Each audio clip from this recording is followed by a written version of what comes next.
Welcome back to day 2 of the FAI Sailplane Grand Prix heat from Australia.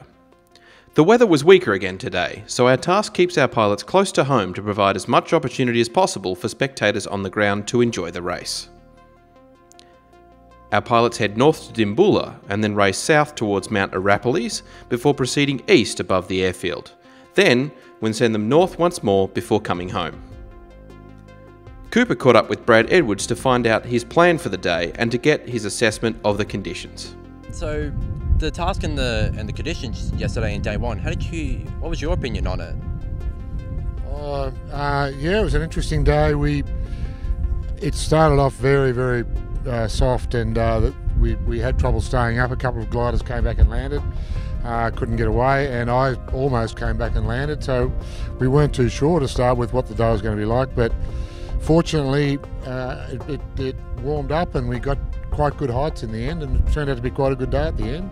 Got to 6,000, 7,000 feet, so it was actually quite a soarable day. Yeah, and staying with the conditions, what do you think about the conditions today? Today, supposedly going to be a little bit better. The wind's a bit less, supposedly, and it might get a bit warmer. So similar, I think, to what it was yesterday, but with a slightly shorter task. So it should be a little bit easier to get around, hopefully. The task was significantly faster than usual today, as conditions picked up more than expected.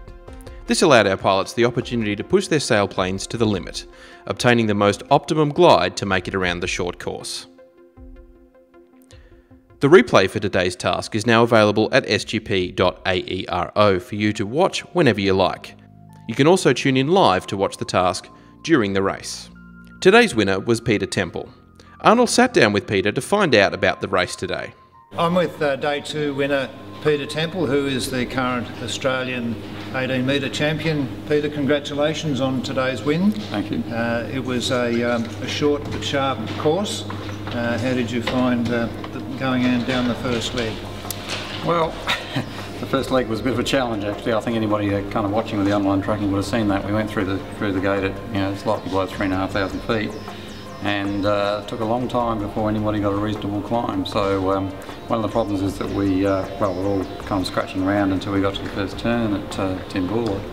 But the second leg was actually over a large area of unlandable terrain, some scrub there, so we're kind of thinking if we didn't get a good climb coming into Dimboola, then we're going to have to go around that scrub. But fortunately, Graham, found a cracker of a climb just before the turn, got us up there and then got us racing again. So yeah. You said in your earlier speech that you tended to follow Graham a little bit. You found that he was useful for you a bit? Oh yeah, well if he's having a good run and finding good air, then a really good tactic is just to follow him.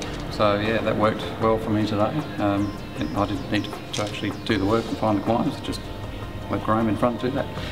You seem, coming home, you seem to have a street there that you picked up, because you seem to be able to fly along and gain height there for a while.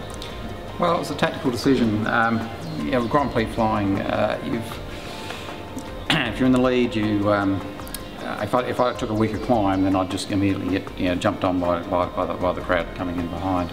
So it was a sort of tactical decision to make, to actually push on, even though I had a very marginal glide. Hope to pick it up.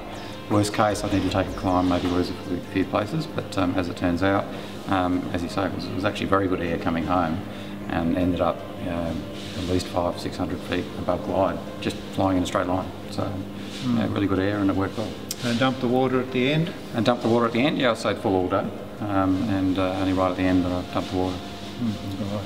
Thank you, Peter. Thank you. Well, that's it for day 2, so we'll see you all tomorrow for another great day of sailplane racing at the FAI Sailplane Grand Prix.